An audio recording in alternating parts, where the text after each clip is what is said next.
സുമയ്യ ബീവി മക്കയിലെ ചുട്ടുപഴുത്ത മണൽത്തരികളിൽ വിശ്വാസത്തിന്റെ കരുത്തുകൊണ്ട് ചരിത്രം രചിച്ച ഒരു സ്ത്രീയുടെ കഥയാണിത്. മക്കയിലെ സൂര്യൻ അന്ന് പതിവിലും കൂടുതൽ ക്രോധത്തോടെ ജ്വലിച്ചു നിൽക്കുകയായിരുന്നു. ബദഹ എന്ന മണൽപ്പരപ്പ് ഒരു കനൽക്കടലായി മാറിയിരിക്കുന്നു. ആ കനലിന് മുകളിൽ ചുട്ടുപഴുത്ത ഇരുമ്പ് കവചങ്ങൾ ധരിക്കപ്പെട്ട 3 മനുഷ്യർ, യാസിറും ഭാര്യ സുമയ്യയും അവരുടെ മകൻ അമ്മാറും. വർഷങ്ങൾക്ക് മുമ്പ് യമനിൽ നിന്ന് തന്റെ സഹോദരനെ തേടി മക്കയിലെത്തിയതാണ് യാസിർ. അവിടെ അബു ഹുദൈഫയുടെ സംരക്ഷണത്തിൽ കഴിയുമ്പോഴാണ് അദ്ദേഹം സുമയ്യയെ വിവാഹം കഴിക്കുന്നത്. സുമയ്യ കറുത്ത വർണ്ണമുള്ള അബസീനിയൻ പാരമ്പര്യമുള്ള ഒരു എത്യോപ്യൻ വംശജയായിരുന്നു. പ്രവാചകൻ മുഹമ്മദ് സല്ലല്ലാഹു അലൈഹി വസല്ലം ഇസ്ലാം മതം പ്രചരിപ്പിച്ചു തുടങ്ങിയ കാലത്ത് തന്നെ സുമയ്യ ബീവിയും കുടുംബവും ഇസ്ലാം സ്വീകരിച്ചു. ആദ്യമായി ഇസ്ലാം സ്വീകരിച്ച 7 പേരിൽ ഒരാളായിരുന്നു അവർ. മക്കയിലെ വലിയ ഗോത്രങ്ങളുടെ സംരക്ഷണമില്ലാത്ത എളിയ കുടുംബമായതിനാൽ ഇവർ വലിയ പീഡനങ്ങൾക്ക് ഇരയായി. അവരുടെ കണ്ണുകളിൽ എപ്പോഴും ഒരു നിശ്ചയദാർഢ്യമുണ്ടായിരുന്നു. അവർക്ക് ജനിച്ച അമ്മാർ വളർന്നു വലുതായപ്പോൾ പുതിയ സന്ദേശവുമായാണ് വീട്ടിലെത്തിയത്. ഉമ്മ, അബ്ദുള്ളയുടെ മകൻ മുഹമ്മദ് പറയുന്നത് നാം ഒന്നാണെന്നാണ്. കറുത്തവനെന്നും വെളുത്തവനെന്നും ഉടമയെന്നും അടിമയെന്നും വ്യത്യാസമില്ലെന്ന്. സുമയ്യയുടെ ഉള്ളിൽ ആ സത്യം ഒരു കുളിർമയായി പെയ്തിറങ്ങി. തങ്ങളെ മൃഗങ്ങളെപ്പോലെ കണ്ടിരുന്ന ലോകത്ത് മനുഷ്യത്വത്തിന്റെ വെളിച്ചം കണ്ട അവർ മടിച്ചില്ല. അവർ ഇസ്ലാം സ്വീകരിച്ചു.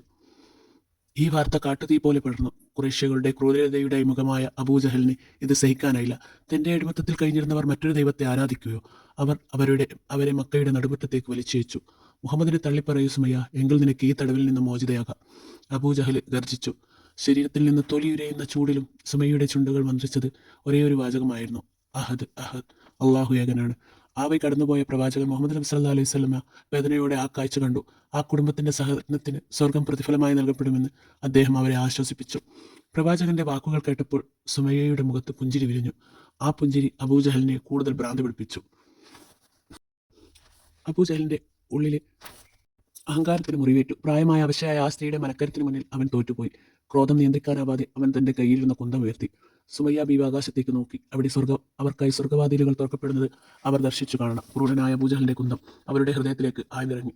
മക്കയുടെ മലരാഴിണ്യത്തിൽ ആ ആദ്യ രക്തത്തുള്ളി വീണു. ലോകം സാക്ഷ്യം വഹിച്ചു. ഇസ്ലാമിലെ ആദ്യത്തെ രക്തസാക്ഷി ഒരു പുരുഷനായിരുന്നില്ല, മറിച്ച് വിശ്വാസത്തിനു വേണ്ടി സ്വന്തം ജീവൻ ബലിയർപ്പിച്ച സുമയ്യ എന്ന ധീരയായ സ്ത്രീയായിരുന്നു. ഈ സ്റ്റോറി ഇഷ്ടമായാൽ ലൈക്ക് ചെയ്യുക, ഷെയർ ചെയ്യുക, സബ്സ്ക്രൈബ് ചെയ്യുക.